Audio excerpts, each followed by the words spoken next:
What's up? Today's book is The Art of War by Machiavelli. Awesome book. Basically what it is, it's a dialogue, a conversation between the Machiavelli character named Fabrizio and a bunch of other people who are questioning him about war and what makes him such a good commander and ethics and philosophy of war and stuff. Machiavelli is said to be the founder of modern political science. And I would agree with that, but I think the interpretation of Machiavelli as it's used in modern political science is misunderstood. And I think that can lead to a lot of problems because the common view of Machiavelli is cutthroat. You got to be evil to be evil. If you want to survive, ultimately you got to be mean and tough and kill people and be a lunatic. Sometimes you got to in order to protect the greater good. Ultimately, I think even a basic understanding of the book The Prince, which I did a video of, and now this book refutes that because it's his deviation from standard morality as it was in the 1500s is slight. And I think the examples used by many contemporary thinkers are not clear, especially this book. It's people, whatever. Okay, so this book is a much more good-oriented book about war than The Prince was. There are certainly arguments to make that The Prince does resort to ruthless tactics, but the context is what's most important. So in this book, he talks about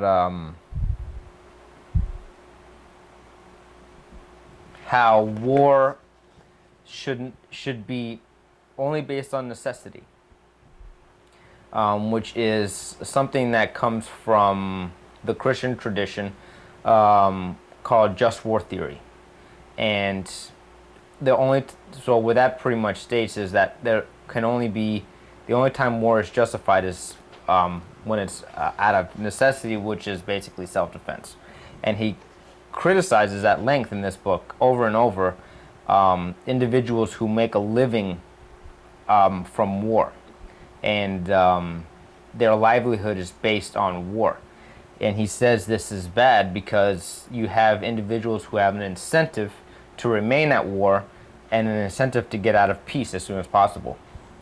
So he says, "No good man ever did, for surely no one can be called a good man who, in order to support himself, takes up a position that obliges him at all times to be rapacious, fraudulent, and cruel, as of course must be all of those, no matter what their rank, who make a trade of war." So he's denouncing cruelty. He's denouncing fraud and rapaciousness. These are not the words of the cutthroat prince that is portrayed by so many individuals in the contemporary political science. He talks about also conscription.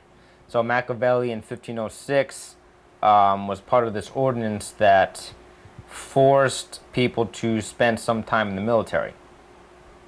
Not necessarily like in times of war, in times of peace, to build discipline and courage and bravery and order and activity in the citizenry.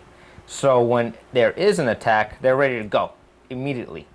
They already have some kind of training, and he talks about seasonal training, like once every year or twice a year or 3 times a year, there's like a holiday where all the citizens get together and rehearse their the tactics they learned from the military to keep it fresh, to keep a sense of discipline, to keep a sense of nationality. I'm not necessarily against that myself, personally. So the main conversation that's going on in the book is the people are talking to Machiavelli about deviating from the ancient ways of war and the ancient ways of civilization. And Fabrizio argues, because Fabrizio is somebody in the book who holds the ancient ways to high regard, but doesn't necessarily implement the ancient ways. And what they mean by ancient ways, they never totally give a word for word description of what it means. But from what I take from reading the book is that it's very tough, very rigid. Everybody needs to be in the military at all, like Spartans. They use Sparta as an example. The people are made for the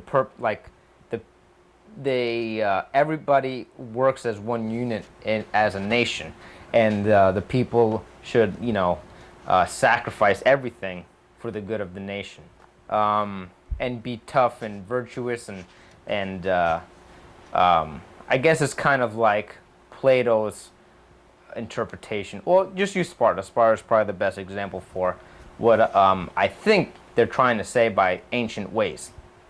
So the ancient way would have had conscription, but for everybody, and you're in the military until war comes, and you just go and you die, whatever. But here Machiavelli deviates a little bit and says just come in, and in many other parts of the book he deviates from the ancient way, but which is another argument against the contemporary view of Machiavelli, which is like how the people should be a sole devotee of the state. Anyways, so 1506 military ordinance. You're mandatorily have to do some military work, and I'm not necessarily against it, like I said before I went on that tangent, but I have to make it voluntary. It has to be voluntary. I don't think the use of force is justified. Maybe in 1506, but you see, he never really talks about the voluntariness or the voluntary aspect of conscription. This guy Cosimo says, we don't like that. He voices the people's opinion, saying we don't like to be forced to do stuff, which I understand, I agree with. And Fabrizio never really talks about the notion of compulsion rather than voluntariness.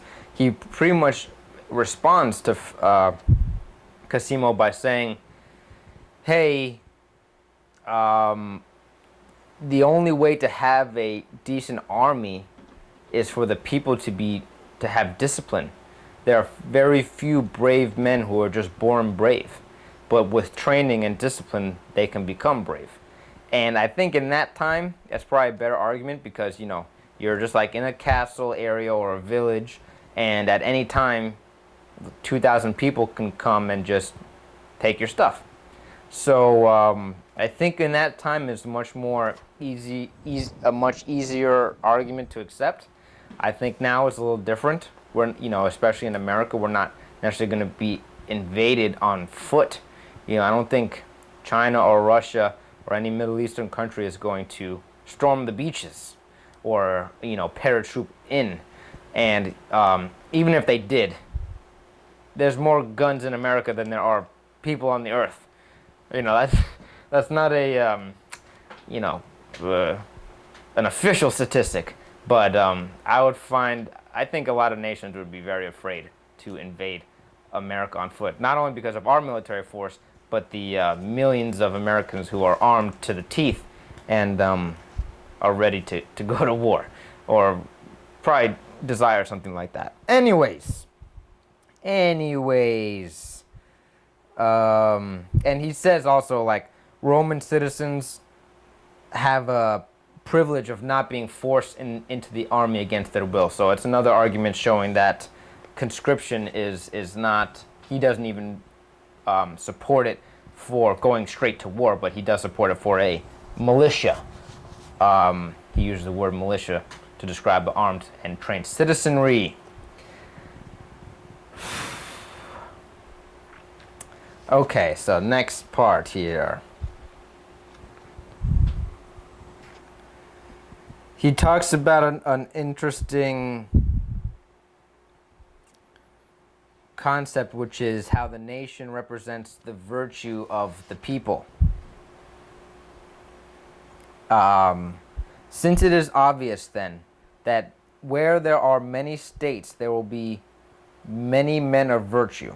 It is certain that when the number of those states is diminished, the number of such men will likewise decrease by degrees, just as the effect must cease when the cause is taken away. Thus, when the Roman Empire had swallowed up all the kingdoms and republics in Europe and Africa, and most of those in Asia, virtue met with no countenance anywhere but in Rome. And he goes on to say at the end of the paragraph, when Rome fell, virtue fell, because Rome had consolidated so many virtuous men and killed so many virtuous men. When the existence of your nation is at stake, the best men and women die. You know, you lose human capital when you go to war.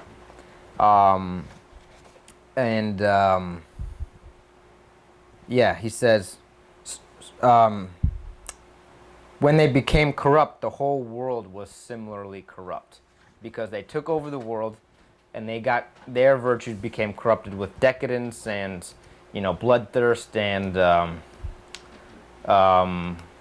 an extreme form of imperialism, that ultimately all the good men of Rome were affected. Which goes to the interesting concept that the nation, the government, the ruling class has a large effect on the virtue of the nation as a whole, and there should be a lot of emphasis and a lot of care when we look at the leaders of our nation, because I think some people don't realize the effect it has on them. A lot of people think, oh, I don't care what happens in government, I don't care what happens there, it doesn't affect me.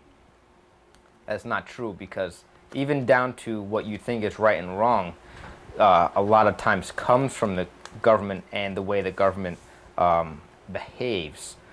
That's just something he alludes to in the book, which I thought was interesting. Another thing that was interesting, I hope this video is not going on too long.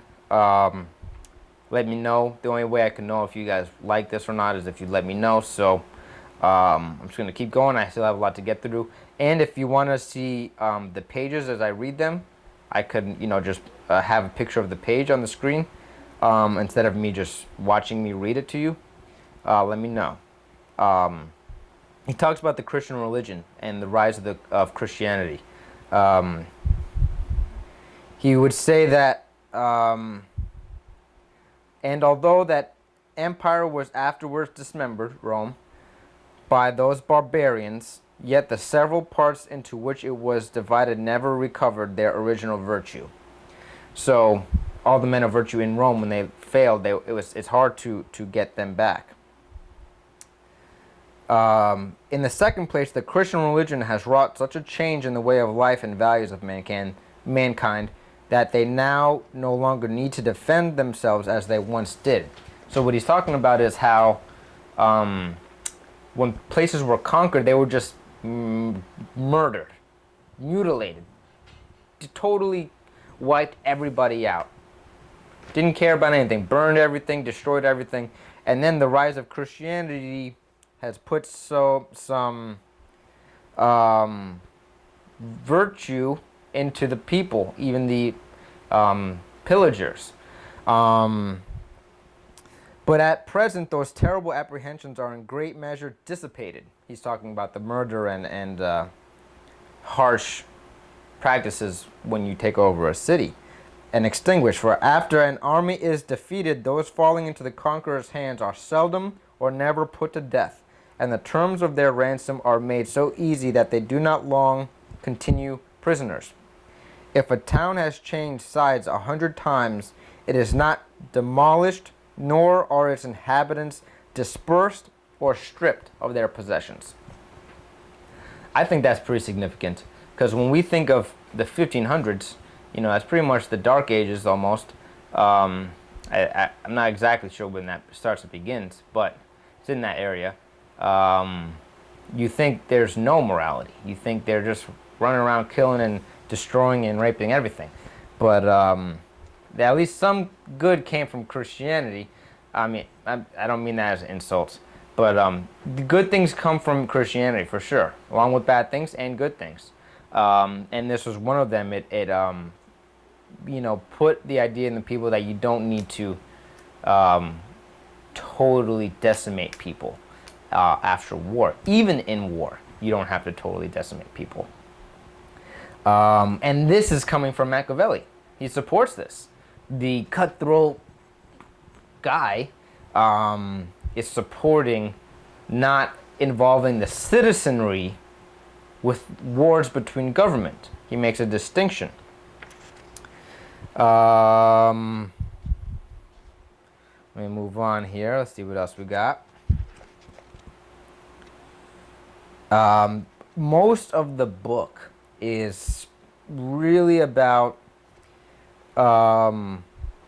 exactly how many spears you should have, exactly how many pikemen and cavalry and infantry you should have, flanking maneuvers, how you should set your men up, how they should camp and decamp, and how they should, you know, you should observe the enemy. And I really focused on the morality and the political aspects of the book, but really the bulk of it is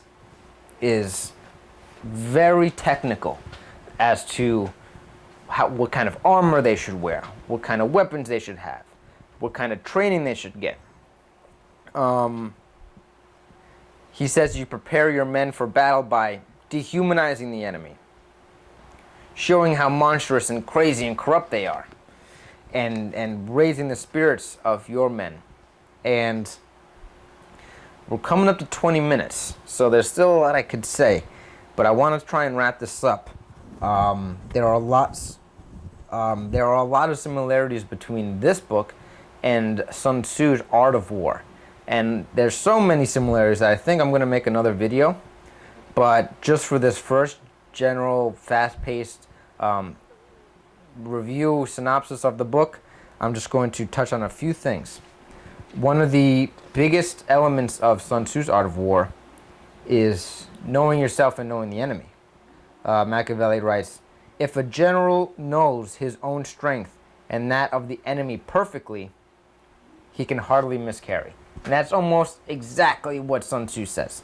I don't have the book with me, or I would just show you the quote right here, but so I'm going to wait to get the book and then do the book-by-book comparison. And he also, and something Sun Tzu says a lot, is using the heavens to help you win battles. And what he means by heavens is nature, using mountains and wind and weather to help you win. Machiavelli talks about the exact same thing. He says, especially when you are outnumbered by the enemy, or you're the underdog, you have to make sure you at least can get a land advantage over the enemy. You have to observe the enemy. There's so much. There's so much. I don't want to make this video too long. And the really great thing about this book that I didn't talk about at all is the how many tricks he has for beating the enemy. How many awesome stories there are from history in the book about what Caesar did, what Hannibal did, what all these other guys did to win wars when they shouldn't have, when they were outnumbered, when they were backs up against the wall, when their people were starving and thirsty and overextended. They were still able to win wars by using superior tactics. And there's so much. I think I will make another video specifically talking about the tactics because they are freaking awesome. They're really cool. Like one story quickly is he had a whole battalion where he was camped attack his own army. They staged a whole attack, and once the enemy saw that the main camp was being attacked, they rushed in, and they rushed right into a trap. They thought another, city-state or nation was attacking Caesar. I believe it was Caesar, and right when they were in the trap, they just decimated the real invaders, which is just brilliant. And there's tons of them in this book, filled with those stories. So I'll do another video on that. But at the end of the day, let me see if there might be one more thing in here. Well, he also goes on to, he really talks down on the Italian army because of their lack of discipline, and they have gone so far away from the ancient ways that they are very weak. And I think he was in charge of some Italians, and he imposed the ordinance on them, and a few years later, he was invaded and lost a battle to a more experienced general, so I think he might have some resentment towards the Italian people. Anyways, awesome book. Really, it's a lot of history. It's a lot of military science. Very little actual moral philosophy and political science. That's probably why it's not as popular as The Prince, but I think it supplements his philosophy very well. The parts that are political science and philosophy and morality, ethics.